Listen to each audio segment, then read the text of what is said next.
And hello guys and welcome back to my YouTube channel mga kapatid. Welcome back sa One Talk PH mga kababayan. At ito na mga kapatid ang pinaka-latest na balita at pinakamainit mga kababayan.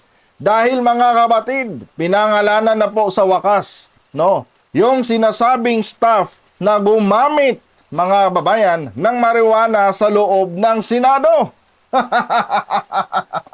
At yan po mga kababayan, naging posible po yan sa tulong po mga kapatid ng isang staff, ni Senator Pampilo Lacson. At ito pa mga kababayan, kumpirmado mga kapatid na ang nasabing staff ay staff po mga kababayan ni Senator Robin Padilla. At yan po mga kapatid ay walang iba kundi po si Nadia Montenegro. Nako mga kababayan.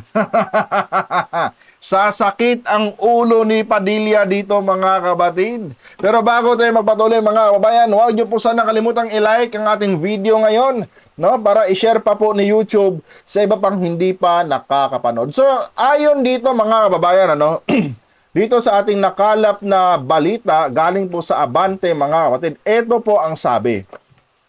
Nadia Montenegro pinangalanan sa ulat kaugnay ng umano'y marijuana use sa loob ng Senado. Ito mga kapatid ang sabi dito. Pinangalanan ng isang staff, ni Senator Ping Lacson si Nadia Montenegro sa opisyal na incident report ng Office of the Sergeant at Arms kaugnay ng umano'y paggamit ng marijuana sa loob ng Senado. Nako mga kapatid. Kaya pala mga kababayan, gustong i-legalize ni Padilla itong marijuana mga kapatid dahil mga kababayan, isa pala sa kanyang staff ay gumagamit nito. At hindi malabo mga kababayan na maging si Robin Padilla mga kapatid ay gumagamit din ito. Nako mga kapatid, ako po'y naniniwala talaga na si Padilla mga kapatid, kaya niya pinaglalaban na illegalize itong marijuana. Naniniwala ako mga kababayan na itong si Padilla gumagamit din ito mga kapatid. Dahil kung hindi ka gumagamit ito mga kababayan, at wala kang alam kung para saan iyang marijuana na yan, hindi ka maglalakas loob na illegalize ito.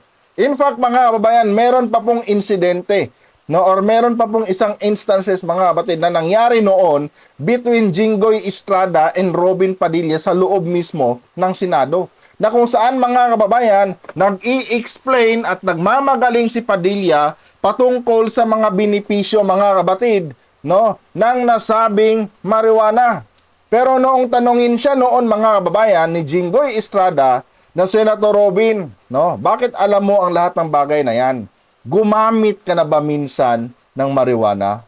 Or nasubukan mo na bang gumamit ng marijuana? Alam nyo ba mga kapatid kung ano ang naging sagot ni Padilla that time? Ang sabi ni Padilla mga kababayan, I invoke my right, your honor. Na kung saan mga kapatid, nag-iwan po ng malaking question mark sa taong bayan. Dahil kung hindi pa siya nakagamit ng marijuana mga kababayan, abay, pwede naman niyang diretsuing sagutin si Estrada that time mga kapatid na hindi pa po, your honor. Pero mga kapatid, ang sabi ni Padilla, I invoke my right.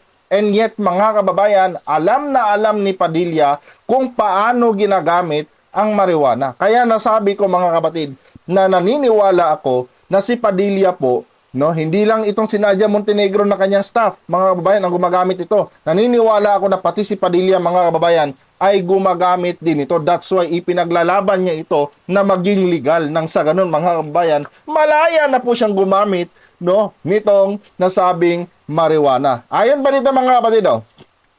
Ayon sa ulat ni Senate Security Officer Victor Patelo, 2 beses na itala mga kababayan. Hindi lang pala isang beses ito nangyari. Dahil ayon sa ulat ng security officer mga kapatid na si Victor Patelo, 2 beses na itala ang insidente ng matapang at kakaibang amoy mula sa ladies comfort room malapit sa opisina ng mga senador. Nako mga kababayan, matagal na palang binababoy mga kapatid, nitong mga staff ng mga ni Padilla, mga kababayan, ang Senado, mga kapatid. Nakakalungkot ito, mga kababayan. Dahil hindi lang pala isang beses itong nangyari, no? Pangalawang insidente na pala ito, mga kababayan, no? Ito, mga kapatid, naniniwala ako na talagang may kapabayaan dyan, mga kababayan, ano, pagdating sa mga security ng Senado. 'Di ba? Kasi nga, mga kapatid, sa paniniwala ko, dapat hinihigpitan talaga ang seguridad dyan sa loob ng Senado. Kung kailangan magdala sila lagi ng K9, no, para ma-monitor yung mga pumapasok dyan, mga kababayan, sa Senado, 'di ba? Kasi nga, mga kapatid, mga mambabatas yun nandyan eh. Dapat ginawa nila, no? Kasi kung mayroon silang mga ganyang mga tawag dyan, mga K9 unit, mga kapatid, itong mga ganitong bagay, itong mga ganitong kontrabando, hindi ito makakapasok, mga kababayan, sa loob ng Senado. Dahil maaamoy po ito, mga kapatid, ng mga K9 unit. 'Di ba? Pero dahil, mga kababayan, masasabi ko naging pabaya, mga kapatid, itong tawag ito, itong mga security ng Senado, no? Kaya naipuslit, no, ni Nadia, mga kababayan, itong tinatawag na marijuana. Nako, mga kapatid, delikado, mga kababayan. Yung ating tawag dito, yung ating bulgaran ng tama ba yung term ko, bulgaran? Yung ating Senado, mga kapatid, na kung saan ay dyan po ginagawa yung ating mga batas na ini-implement sa buong Pilipinas, mga kababayan, napapasukan po or napupuslitan po, mga kapatid, ng mga ganitong klasing substance na ipinagbabawal sa batas. 'Di ba? Nakakalungkot, mga kapatid, no? Na kung saan itong Senado dapat sagrado 'yan dahil diyan ginagawa yung ating mga batas, mga kapatid. Pero ngayon, mga kababayan, inuordinaryo na lang, no, ng mga staff ng mga senador, no? At ang mas worse pa, diyan pa talaga sila, mga kapatid, gumagawa ng kanilang mga pot session. 'Di ba, mga kababayan? Sabi pa dito, ang unang insidente ay noong ikalawang linggo ng Hulyo, no, bandang alas 5 ng hapon. Siguro, iniisip siguro, mga kababayan, nitong ni Nadia, na wala ng tao dahil alas 5 na, uwian na. 'Di ba? Matapos makatanggap ng tawag mula sa isang male staff, no? Matapos makatanggap ng tawag mula sa isang male staff, no? Sa isinagawang inspeksyon, nakumpirma ang amoy, ngunit walang naabutang naninigarilyo. Nakumpirma daw nila, mga kapatid, matapos ma-report, no? Nakumpirma nila na meron ngang amoy ng marijuana sa nasabing comfort room ng mga babae dyan sa Senado. Kanya nga lang, mga kababayan, no, wala silang naabutan doon, mga kapatid, na tao na naninigarilyo nito, no? So wala silang maituturo that time, mga kababayan, na suspect, no? Noong Agosto 12, nagsumbong naman ang staff ni Lacson na nakalanghap siya ng amoy na tinutukoy niyang marijuana mula sa nasabing comfort room. Sa kaparehas na comfort room, mga kapatid, ng Senado, no, nag-report po itong staff ni Senator Lacson, no, na di man, mga kababayan, meron na naman siyang naamoy, no, na anong amoy? Amoy ng marijuana, mga kapatid, sa kanilang comfort room. The same comfort room, mga kababayan, na naiulat, no, na nangamoy marijuana nga noong kailan ba to? Noong Hulyo, mga kapatid. Sabi pa dito, mga kababayan, kung saan tanging si Montenegro lamang ang umano ang naroon. So ayon sa report, mga kapatid, ng staff ni Senator Lacson noong Agosto 12, mga kababayan, no, meron po siyang naamoy na substance, no, which is itong marijuana, sa loob ng comfort room ng mga babae dyan sa Senado. At noong time na yan, mga kababayan, tanging staff lang, mga kapatid, ni Robin Padilla ang kanyang naabutan. Na sino? Si Nadia Montenegro. Mga kababayan. Ngayon, mga kapatid, no, sabihin nyo sa akin, kung hindi si Nadia, sino? Di ba, mga kababayan? Coincidence lang ba, mga kapatid, no, na nangamoy marijuana ang comfort room ng mga babae dyan sa Senado? Tapos mga kababayan, yung staff na naabutan ng staff ni Senator Lacson ay staff ni Padilla na si Nadia Montenegro. Coincidence lang din ba mga kababayan? No, na ang amo ni Nadia Montenegro na si Robin Padilla mga kabatid ay isinusulong, no, ang pag-legalize ng marijuana. Coincidence lang ba mga kabatid yung mga bagay na yan? Sabi pa dito, itinanggi ni Montenegro ang paninigarilyo o paggamit ng marijuana sa comfort room. Siyempre mga kababayan, may magnanakaw ba na amin mga kabatid? Ngunit inaming may vape sa kanyang bag na aniyay maaaring pinagmulan ng amoy. Mga kababayan, marami na po akong mga kaibigan, mga kabatid na nagbi-vape, no, na nagsasabi mga kababayan na walang tawag nito, walang juice ang vape mga kabatid, no, na amoy marijuana. Marami na po mga kabatid, no. Marami akong mga kaibigan na tinanong patungkol dito, no. Noon pa, wala pa tong issue na to mga kababayan. Minsan na rin akong nagtanong, no, kung may juice ba para sa vape, no, nagawa sa marijuana. Sabi nila mga kababayan, wala daw pong ganun, no. Imposible daw magkaroon ng ganyan mga kabatid. No, at wala daw makikita sa merkado na ganyang mga klaseng juice. Kasi ang vape mga kapatid, may juice na nilalagay diyan eh. 'Di ba? Para yun yung gagawin mong yun yung parang tawag niya, gas niya mga kababayan, na pag hinigop mo, kung ano yung flavor nun, yun yung magiging usok niya. Oh.